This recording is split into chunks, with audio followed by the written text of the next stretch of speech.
Bismillahirrahmanirrahim. Assalamualaikum warahmatullahi wabarakatuh. Baik teman-teman, saya akan lanjutkan pembahasan tentang immunity system di part yang kedua. Di part yang kedua ini saya akan menjelaskan jenis-jenis sistem imun adaptif, kemudian mekanisme kerja dari antibodi. Baik, yang pertama pendahuluannya. Ada dua jenis sistem imun adaptif atau adaptive immune system, yaitu sistem imun adaptif yang diperantarai oleh antibodi atau bahasa Inggrisnya antibody mediated immunity or humoral immunity. Dan yang kedua, sistem imun adaptif yang diperantarai oleh sel atau cell mediated immunity. Perbedaan mendasar dari kedua jenis atau dua kelompok sistem imun adaptif ini adalah sistem imun adaptif yang diperantarai antibodi, dia menghasilkan antibodi untuk menghancurkan benda asing.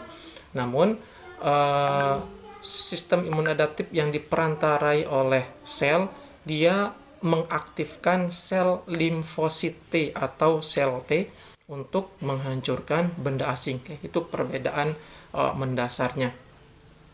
Kedua sistem imun adaptif ini dia merespon benda asing yang spesifik. Beda dengan yang sistem imun bawaan tadi yang merespon semua benda asing yang masuk ke dalam tubuh. Namun yang sistem imun adaptif ini dia merespon benda asing spesifik. Satu antigen direspon oleh antibodi tertentu. Keduanya dia bisa merespon benda asing yang spesifik itu karena keberadaan antigen di benda asing tersebut. Kalau itu benda asingnya adalah virus, maka karena keberadaan antigen di virus tersebut. Kalau itu adalah bakteri, maka karena adanya antigen di bakteri tersebut. Itulah yang membantu sistem imun adaptif mengenalinya secara spesifik. Masing-masing benda asing dia memiliki antigen tertentu. Jadi virus A dengan virus B antigennya beda. Misalnya virus corona SARS-CoV-2 yang dideteksi 2019, dia memiliki antigen spesifik, antigen yang berbeda dengan virus corona yang lain meskipun sama-sama virus corona. Nah, antigen itu apa sih? Antigen itu sebenarnya singkatan dari antibody generator. Kalau dilihat dari kepanjangannya ini, antibody generator berarti dia pembangkit antibody atau pemicu munculnya antibody. Dari anti dan gen, ya, antigen. Baik. Kita lanjut. Nah, di slide ini saya menjelaskan dari asal usul sel B dan sel T. Sel B dan sel T itu apa sih? Sel B itu adalah sel yang berperan dalam respon atau sistem imun adaptif yang diperantarai oleh antibodi. Sel B yang berperan.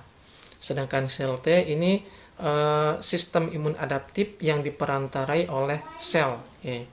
Kita lihat asal usulnya. Pertama kotak yang ini, gambar yang ini adalah gambar skematik dari tulang beserta sumsumnya. Ini sumsumnya, ini tulangnya. Nah, di sumsum inilah disintesisnya sel B dan sel T lewat proses yang namanya hemopoietik. Hemopoietik ini adalah salah satu sel yang berpotensi untuk menjadi red blood cell, sel darah merah, platelet, monosit, granulosit, dan lain-lainnya. Kemudian di sini juga disintesis yang namanya limfosit itu. Nah, sel B dan sel T ini sama-sama dibuat di sumsum tulang, namun tempat matangnya yang beda. Kalau sel B, ini sel B dia tetap matang atau tetap mengalami maturasi pematangan di sumsum tulang, dan itu terjadi during fetal life and early childhood. Jadi dia ini selama makhluk hidup itu bertahan hidup dan di awal-awal masa anak-anak. Sedangkan kalau yang sel T itu dia disintesis di bone marrow, namun dia matangnya bukan di bone marrow tapi di kelenjar timus. Oke. Di sini dia matang. Jadi sintesisnya sama tempatnya, namun tempat matangnya yang beda-beda. Nah, kemudian nanti sel B ini dia berperan nanti di sistem imun adaptif yang diperantarai oleh antibodi. Inilah yang sel yang menghasilkan antibodi, sel B. Kalau sel T ini sel yang berperan dalam sistem adaptif, yang berperan dalam sistem imun adaptif yang diperantarai oleh sel. Okay. Kedua-duanya ini berperan untuk menghancurkan benda asing, namun mekanisme mereka yang beda-beda. Okay. Nah, kembali lagi ke tingkatkan imunitas itu, jaga kesehatan antibodi ya, ini jaga sel B-nya maksudnya, supaya produksinya tetap lancar. Okay. Nah, tadi benda asing itu dikenali karena adanya antigen atau antibody generator. Dia melekat pada benda asingnya. Nah, antigen ini dikenali oleh sistem imun adaptif karena adanya reseptor pada sel B dan sel T. Oke. Pengikatan antigen oleh antibodi menyebabkan sebagian besar ini langsung saja nanti saya jelaskan lebih detail. Ini skematik bentuk antibodinya. Oke. Ketika antigen itu berikatan di bagian ini, nanti lebih detail saya jelaskan. Di bagian ini nanti kemudian dia akan menyebabkan sel B menjadi aktif. Oke. Sebagian sel B yang aktif itu akan menjadi sel plasma atau plasma sel. Kemudian sebagian lagi dia akan menjadi sel memori, memory cell. Nah, sel plasma dan sel memori ini apa sih fungsinya? Baik, nanti kita lanjutkan di slide selanjutnya. Next. Sebentar. Nih. Sel plasma yang asalnya dari sel B yang sudah teraktivasi karena adanya pengikatan antigen oleh antibodi, itu dia akan aktif dan dipenuhi oleh retikulum endoplasma ini. Ini yang inaktif, unactivated B cells, ini sel B yang tidak aktif. Ingat, sel B itu adalah sel yang berperan dalam sistem imun adaptif yang diperantarai oleh antibodi. Oke, ini yang tidak aktif, artinya tidak ada retikulum endoplasmanya. Kemudian yang ini kalau sudah aktif dia berubah menjadi sel plasma yang dipenuhi oleh retikulum endoplasma atau endoplasmic reticulum. Nah, retikulum endoplasma itu kan fungsinya sebagai tempat sintesis protein. Nah, protein yang dihasilkan oleh retikulum endoplasma ini disebut dengan nama antibodi. Jadi antibodi itu dia berupa protein. Nah, antibodi inilah nanti yang akan mengenali antigen. Nah, sel plasma ini dia mampu memproduksi lebih dari 2000 molekul antibodi satu sel plasma. Nah, di dalam tubuh kita itu banyak sekali antibodi, tidak hanya 5, berjuta antibodi. Keseluruhannya itu disebut dengan nama gamma globulin atau imunoglobulin. Oke, yang ini. Nih, imunoglobulin yang disingkat dengan IG. Oke, sama dengan IG. Nah, nanti singkatan ini akan kita gunakan di slide-slide selanjutnya. Oke. Next. Seperti apa sih struktur dari antibodi ini? Strukturnya dia seperti huruf Y. Oke, seperti ini. Ini huruf Y. Oke, seperti huruf Y. Jadi dia terdiri atas light chain, ini rantai ringan maksudnya. Kemudian ada heavy chain, rantai berat di bagian bawah ini. Oke. Nah, dia memiliki dua zonasi. Zonasi pertama ini yang ditulis dengan FAB ini. Ini adalah disebut dengan nama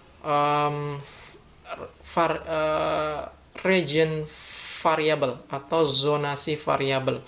Yang ini fungsinya nanti tempat terikatnya antigen. Zona yang kedua adalah zona konstan. Yang FC ini adalah zona konstan.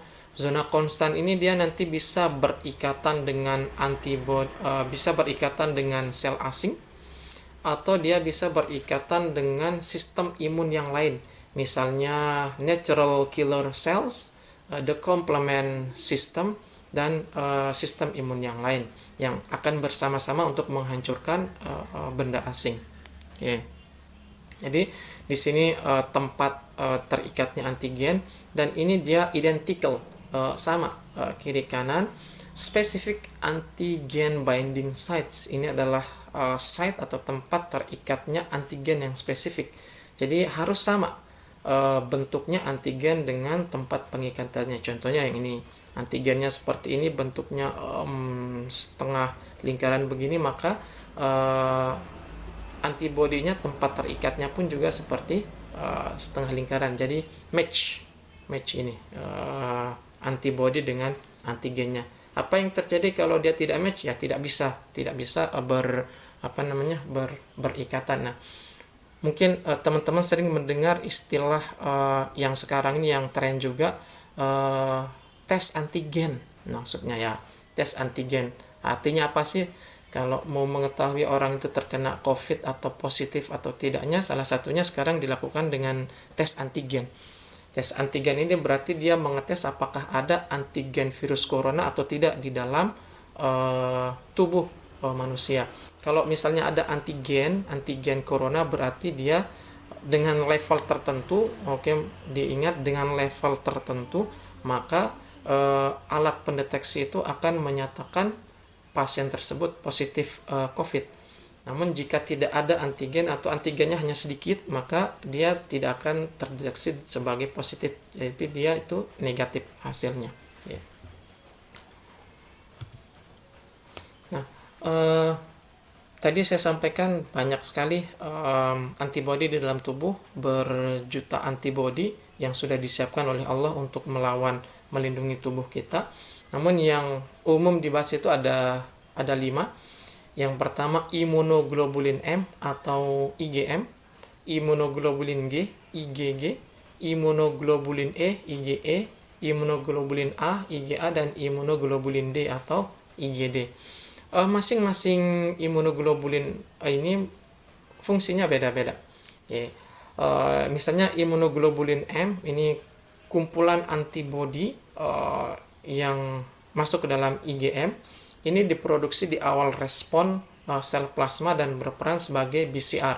Ini reseptor dari sel B. Jadi dialah yang berperan sebagai reseptor untuk mengenali benda asing.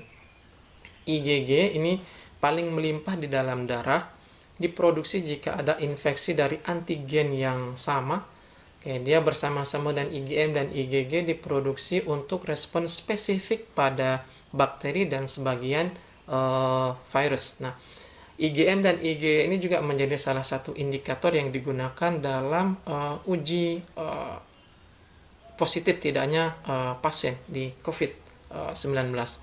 Kalau IgE ini dia melawan agen infeksi berupa cacing parasit dan sebagai mediator pada respon alergi seperti demam, asma, dan gatal-gatal.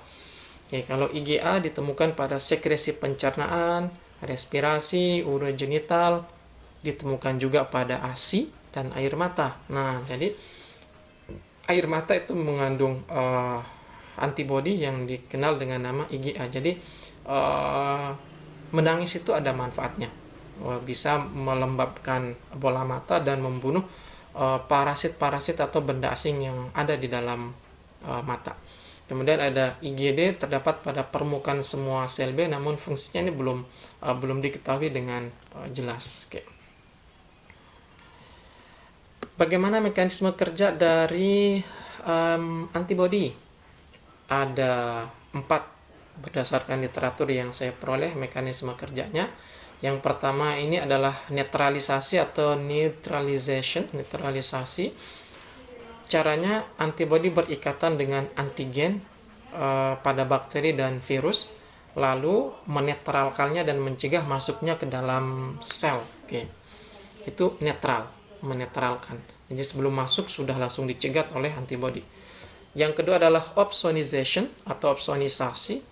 Ini antibodi berikatan dengan antigen, tentunya di bagian variabel tadi, yang huruf Y itu. Kemudian bagian konstan antibodi, diingat tadi yang bagian Fc-nya yang bawah itu, akan berikatan dengan sel fagosit. Oke, sel fagosit ini yang memicu terjadinya fagositosis atau dimakan antigen tersebut oleh sel fagosit. Oke, jadi ini antibodinya bekerja sama dengan sel fagosit. Yang ketiga, complement activation atau aktivasi komplement. Ini juga sudah saya jelaskan tadi di part 1. Jadi antibodi berikatan dengan antigen di bagian variabelnya, kemudian memicu aktifnya komplement imun yang lain seperti sistem komplement tadi. Jadi antibodinya berikatan dengan sistem komplement di bagian konstannya, terbentuklah membran attack kompleks, terbentuknya lubang pada membran bakteri sehingga menyebabkan bakteri itu hancur. Atau dia mengaktifkan opsonisasi ini. Opsonisasi akan mengaktifkan sel fagosit yang akan memfagositosis antigen, atau dia akan memicu respon inflamasi, pergerakan dari neutrofil, monosit, dan mekanisme atau aksi dari makrofag.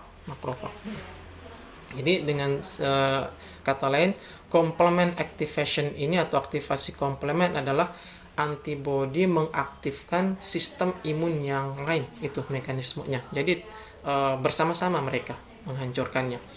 Kemudian ada yang terakhir, antibody dependent cellular cytotoxicity atau ADCC.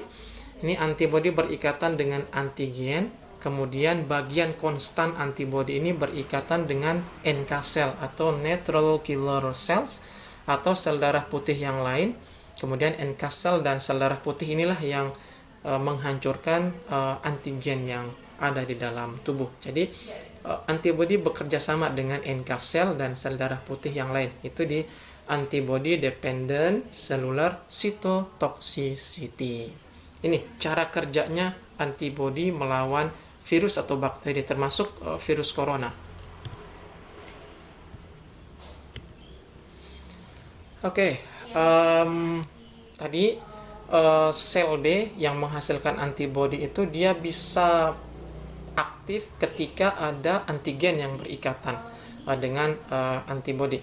Nah, ini antigen ketika berikatan dengan reseptor pada sel B, berikatan dengan reseptor pada sel B. Ini bukan bukan antibodi tapi reseptor dari sel B, BCR tadi itu. Nah, dia akan mengaktifkan sel B. Sel B yang aktif itu dia bisa berubah menjadi sel plasma, sebagian besar menjadi sel plasma, dan sebagiannya lagi menjadi sel memori atau memory B cells. Nah, sel plasma ini kemudian akan aktif dan dipenuhi oleh retikulum endoplasma. Retikulum endoplasma tempat sintesisnya antibodi. Antibodi yang disintesis oleh sel plasma ini kemudian akan menghancurkan antigen yang masuk atau benda asing yang masuk pada saat itu juga. Jadi misalnya dia diinfeksi oleh virus pada pertama kali, kemudian antibodi yang dihasilkan ini akan merespon virus tersebut di respon yang pertama itu atau di infeksi yang pertama. Ini antibodi yang dihasilkan oleh sel plasma. Apa gunanya sel memori? Sel memori itu sebenarnya dia menghasilkan antibodi juga, namun tidak digunakan untuk menghancurkan benda asing di infeksi yang pertama. Jadi dia digunakan untuk menghancurkan benda asing di infeksi yang kedua. Di infeksi yang kedua. Sehingga dia ini menghancurkan benda asing yang sama dengan infeksi yang pertama. Jadi kalau infeksi pertama itu dia diinfeksi oleh virus A, maka nanti kemungkinan virus A ini menginfeksi lagi untuk kedua kalinya. Nah, di kedua kalinya ini dia akan dihancurkan langsung oleh antibodi yang dihasilkan oleh sel memori. Karena dia itu mengingat antigen yang masuk di pertama kali, kemudian antigen ini masuk lagi di kedua kalinya, maka dia dikenal dengan nama sel pengingat atau sel memori. Karena dia mengingat, menyimpan memori antigen yang diinfeksi yang pertama. Oke. Itu gunanya sel memori. Jadi sel plasma dengan sel memori ini sama-sama menghasilkan antibodi, namun waktu kerjanya itu yang beda-beda.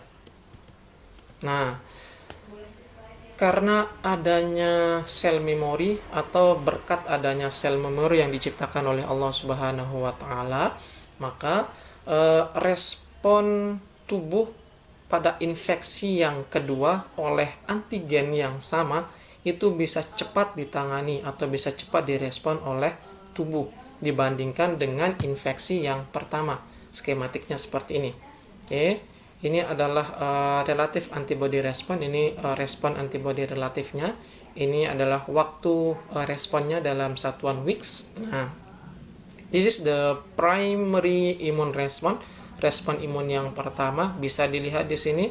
Oke, yang biru ini adalah jumlah antibody relatifnya sebagai bentuk respon sistem imun. Oke, sekitar 2 mingguan baru terbentuk baru terbentuk antibodi untuk melawan infeksi bakteri. Jadi selama 2 minggu ini tubuh akan mengalami demam misalnya seperti itu atau gejala-gejala yang lain. Nah, beda dengan yang secondary immune response. Secondary immune response ini sebelum 12 hari atau 2 pekan, malah di awal-awal respon dia langsung meningkat. Antibodinya meningkat. Oke, sudah jumlahnya banyak. Ini pertanda responnya terhadap penyakit ini semakin cepat. Akibatnya gejala yang muncul itu ya bisa lebih ringan.